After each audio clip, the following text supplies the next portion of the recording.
think I've ever been asked in the 10 years of doing FNAF fan games if I've been to the bathroom. Whoa! Donovan, are you there? I'm going to need you to listen up. This is crazy! Don't breathe. Sorry, do breathe. Just pay attention. I knew, alright? Well guys, welcome to Five Nights at Freddy's in Real Time, the official full release of the game. There's the Yohit's Fusion. So they were kind enough to send me over an early copy of the game, and I can release this at 12 o'clock for you guys tomorrow when you're seeing this.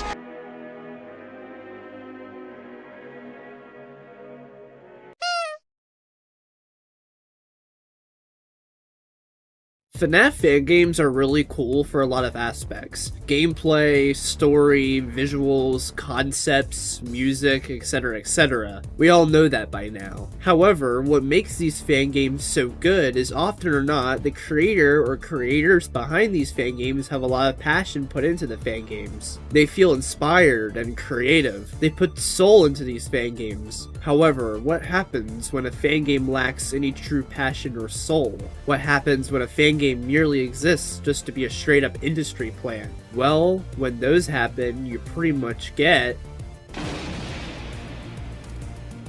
So this is going to be a very interesting video. Why? Well, we're going to be discussing the ever so infamous FNAF In Real Time. FNAF In Real Time is a mere remake of the original FNAF 1 game. However, its gimmick is you can actually see the animatronics move around. This game, for a remake, also comes with its own quirks, let's say. I recently streamed this game, and let's just say, I really do not like this fan game at all, for a multitude of reasons. Reasons I will be discussing in detail today. I personally consider this the worst FNAF fan game ever made. Even worse than some of the fan games I've called some of the worst fan games ever in the past. You will find out why in this video. Harsh title and claim? Yes.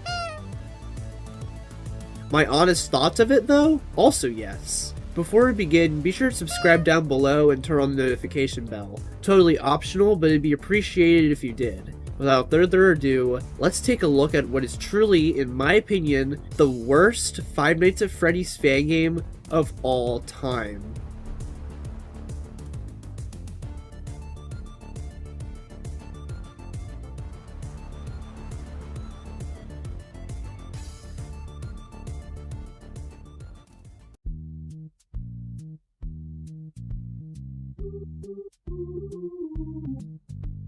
So to start off, let's talk about how overhyped this fan game was. It was overhyped to absolute hell. There was so much build-up and hype started by the developers to get everyone on board with this game. Emphasis on so much. There was a goddamn lot of it. There were many teasers, so much hype and emphasis built up on the brother character who will be discussed later, and even goddamn music videos. This FNAF 1 remake about being able to see the animatronics moving around seemed to be a big deal. Due to this, many people set expectations for the games.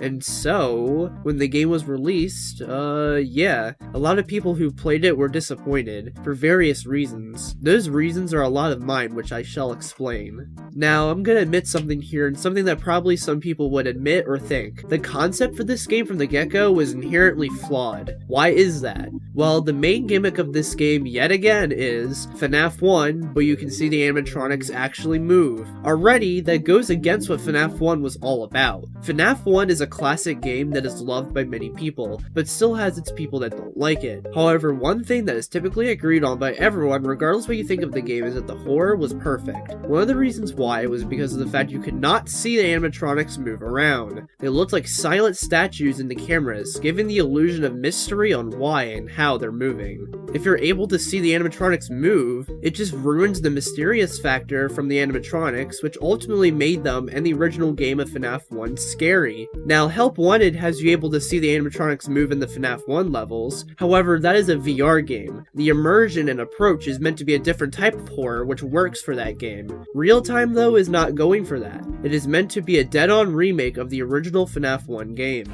However, with this merely strange concept, it didn't mean that the execution was going to be bad right away. Some media out there have bad concepts but end up being good in execution. Maybe this game was one of those. Unfortunately though, it wasn't one of those. The execution was not good either. There is genuinely so much wrong with this game, like actually. To start off visually, the graphics look slightly worse than FNAF 1's graphics, but it's not ultimately terrible. The atmosphere of the security office has something about it that makes it look not as good as the original. It just looks really unpolished and unappealing. And I mentioned the door and light buttons are just PNGs. Not a huge deal, but still very interesting to notice. As well, the animatronic models in this game just don't look really good, I'm sorry. They just look so bland and lack any of the detail the original animatronic models have. I would have given them more textures personally to make them like the FNAF 1 models where they have the fur and all. The 8-bit graphics in the minimap don't look super bad in all fairness, although I have seen better 8-bit graphics before in other FNAF related media, especially fan games. But yeah, visual wise, it could have been a lot better, especially with the animatronics. Holy fuck. I also want to touch on the story briefly as well. I do not care for the story of this game, and I'm sure many people didn't either. Mostly because it's very lacking in presentation. Sure, there's analog horror tapes which were kinda cool, but the rest of the story of this game is just not interesting. The game tells more than it shows, which isn't always a bad thing, but it hurts this game's story. This approach makes the story something to not think about as much. FNAF 1 showed more than it told, and it made the mysterious story of that game much more memorable. It made room for theorizing. It was subtle. Subtlety is something this game struggles with, spoiler alert. Also, a lot of the story beats in this game don't really fit for a story for a FNAF 1 remake. You are remaking FNAF 1, but the animatronics can be seen moving. That is the goal and the job of the game. You don't need all this extra lore or this emotional stuff that honestly doesn't succeed because, well, one question. Who the fuck is Donovan? Come on. I know Mike Schmidt eventually appears in this game, but why don't we play as him throughout the whole game? It defeats the purpose of being directly tied to FNAF 1. Even the FNAF movie, for its faults, got this right, making Mike Schmidt the main star of a FNAF 1 related project. I fail to see how the story is supposed to captivate me if it doesn't even follow what its basis did. A lot of the story beats of this game are just so goddamn pointless. The story itself is just boring, and its presentation, as well as even story beats, go completely against the storytelling method FNAF 1 was going for. The game and story it was trying to pretty much recreate. To fix this, be more subtle with the way you're telling and presenting the story. Don't make it very open. Put clues in. Get people to theorize. Keep it simple as well, so it still has the charm of FNAF 1. As well, don't have your voice actors overact. The first post-night cutscene was full of it. Comes across as fake. Make it more real and grounded. And now the gameplay. Oh no. Oh hell no. The gameplay is by far the worst aspect of this entire game, for one huge reason. It lacks challenge. As a result, the game, even in the later nights, is extremely boring. Say what you want about FNAF 1 and how slow-paced it is, however, that's in the early nights. Around night 3 or 4, the difficulty picks up. There is more challenge as FNAF 1 goes on, resulting in FNAF 1 in actually being fun and enjoyable by the end of the overall game. This game fails at that. For one, Bonnie and Chica, all you have to do is wait for them to show up at the doors and close them. Now in FNAF 1, yes, that's exactly how they work too. However, in FNAF 1, you need to use the lights to see if they're at the door, resulting in a tiny bit of power being drained because you're using resources. However, in this game, you can just see them at the doors with the lights. In terms of when they're gone, you just gotta wait like 3 to 5 seconds and boom, gone. Goes for every night in the game. When you get rid of the door lights, Bonnie and Chica are piss easy. Foxy also got it really bad too, which really disappoints me. In FNAF 1, you have to check the cameras to keep Foxy at bay. Otherwise, he'll run to your left door and you have to close it in time. You can hear him running only if you're on the West Hall camera, which you can see him run. When you successfully close the door on him, he drains your power, and each time you fend him off, he takes even more power. In this game, Foxy will run at either door, which is actually not too bad in concept in terms of difficulty and challenge. However, it is all fucking ruined. Why? Well, instead of only being able to hear Foxy in the hallway camera, you can hear Foxy running from in the office or anywhere when he's running. Furthermore, you can just close both doors when you hear him running. Why? Because as well, he does not drain any power in this game. None. The only power that drains is the doors being closed, which doesn't do much for a few seconds because as well, you can hear a sound cue indicating Foxy left, resulting in you not even needing to check the cameras for Foxy, whether to be keep him at bay or to see which side he's coming from. Man, what a disappointment. Seriously, dude, what the fuck? Foxy was awesome gameplay-wise in FNAF 1 because he was unique. Why? He served as part of the game's big challenge. The fact you had to make sure Foxy was kept at bay, you had to react fast when he dipped from Pirate's Cove, and the fact he drained power on top of that made him a very terrifying yet enjoyable threat. Foxy in this game, just like Bonnie and Chica, are so fucking easy. As well, Bonnie and Chica and Freddy, spoiler alert, can attack from either side, which is all decent in concept, like I said with Foxy, but it is all ruined. Foxy is such a disappointment in this game, I hate it. He is way too easy to deal with in this game. And yes, speaking of, Freddy. Freddy probably had it the best in this game because his mechanic is not as fucked up in comparison to the rest. However, Freddy is still very easy because even in later nights, he can be stalled as early as the dining area, which is in contrast to FNAF 1, where in the later nights, he is guaranteed to move quickly towards and stay at the East Hall corner. Each of the 4 animatronics in this game have at least something wrong with their mechanics that prevent them from being actual threats. This game just becomes stupid easy, which is such a disservice to FNAF 1 that yet again, need I mention, had an increasing challenge as the game went on. Even the AI of the animatronics is so weird because during my playthrough, there would be moments where Bonnie and Chica make their way through the whole hallway, even to the corners, but they don't show up at the door at all. They just fucking walk past it and go wherever else. This game has 0 challenge and 0 difficulty. Even 420 mode in this game is stupid easy. What I personally recommend to fix the gameplay of the game is just to add more challenge. Starting off with basic things like having to use the door lights on Bonnie and Chica, have Freddy progress faster on later nights, and have Foxy drain power each time you fend him off. In terms of further challenge to possibly be unique from FNAF 1, take advantage of the fact that all the animatronics can attack from either side because that is a decent concept for FNAF 1. Anyway, moving on kinda, need I mention Night 3 of this fucking game? Why is Night 3 a boss night with Foxy? In terms of the concept of a boss night, why Foxy of all characters? I know he has a very unique mechanic and he's a fan favorite, but there's better choices for who it should have been against. Golden Freddy, because spoiler alert, he does jack shit in this game. Freddy Fazbear himself, because he's the main star.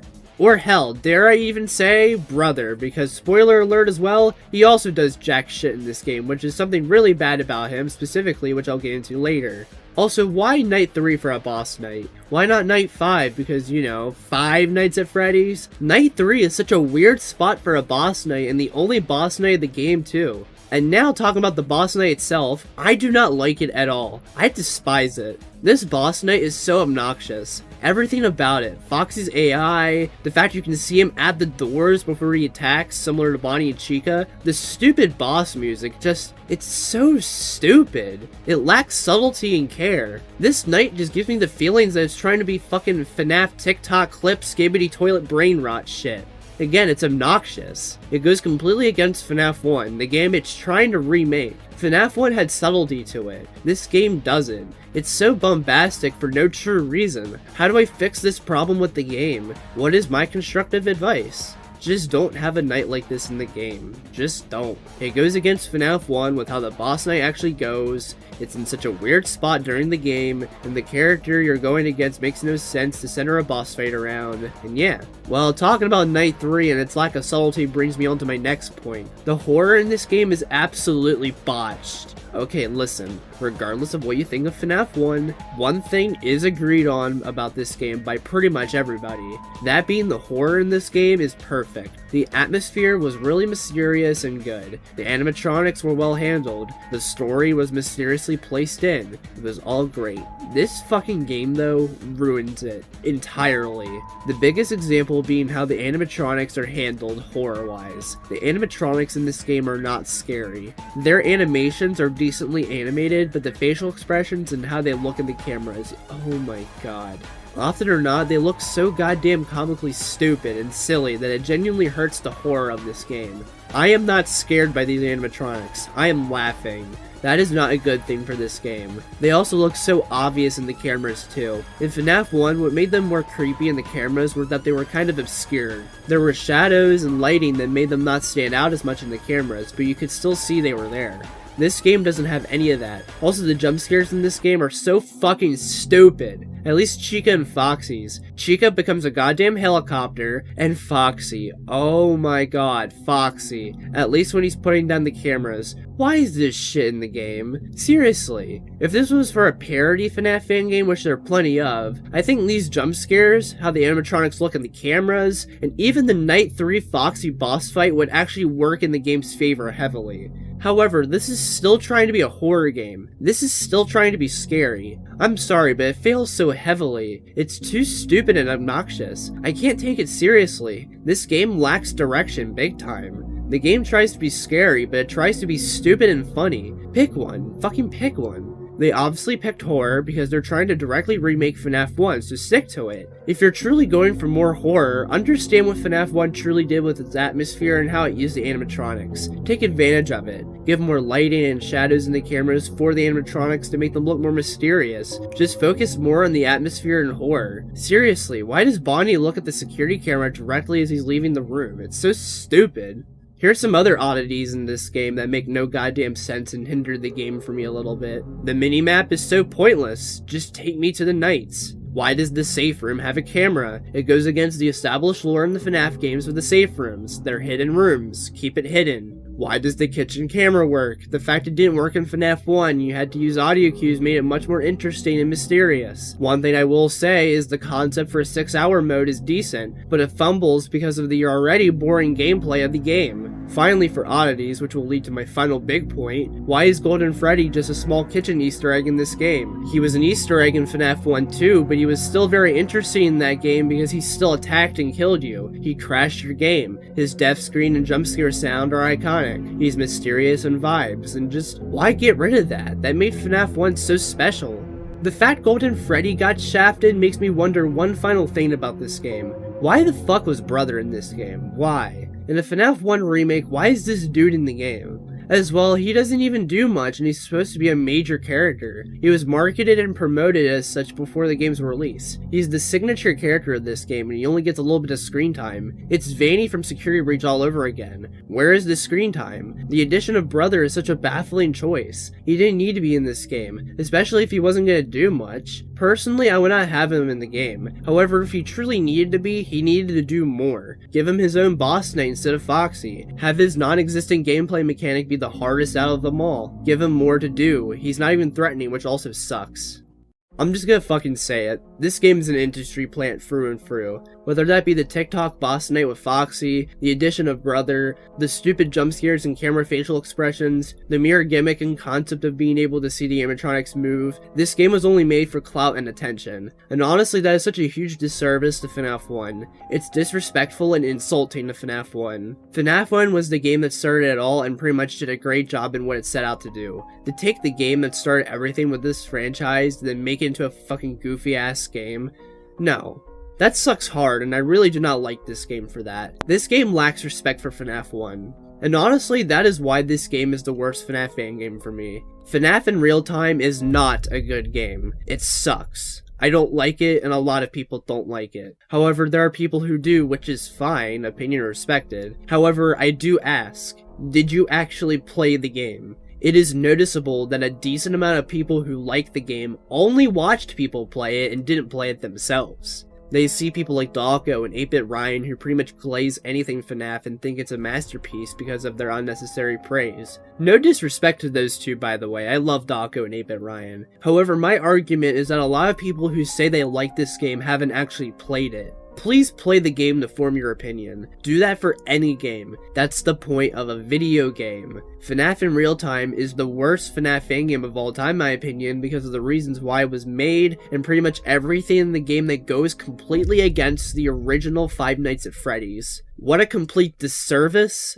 and disappointment.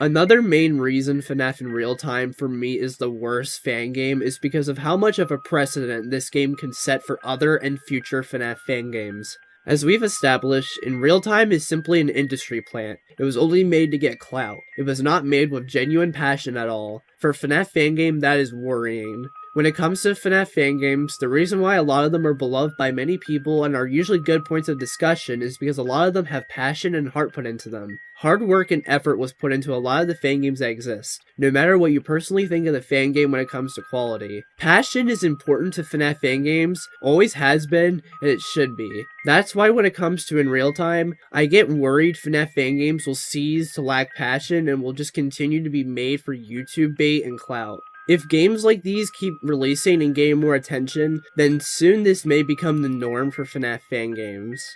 Please, instead of watching people play these games, try to actually sit down and play the FNAF fan games that are out there and see how much passion is actually put into them. Then you choose to support which FNAF fan games do you want to, remembering the amount of passion put into them. A lot of the Fanverse titles are pretty damn good fan games with work put into them, but there's also a lot of non-Fanverse games that also have a lot of passion and effort put into them, which you should definitely check out, both old and new fan games. There's plenty worth looking into. Remember, it's up to you to determine what FNAF fan game gets attention or not. FNAF In Real Time, like I've concluded, is nothing but YouTuber bait and an industry plant. Please don't support those games. I am hoping the developers' future games get better and improve, and that the criticism I did give was at least helpful, even if it was harsh. However, if this is the path FNAF fan games continue going down in the future, I am not excited. FNAF fan games are games that FNAF fans make to show their love for the series, and while it's most likely the people behind this game love FNAF and want to show it, I just don't think they did it well enough, which is ultimately disappointing.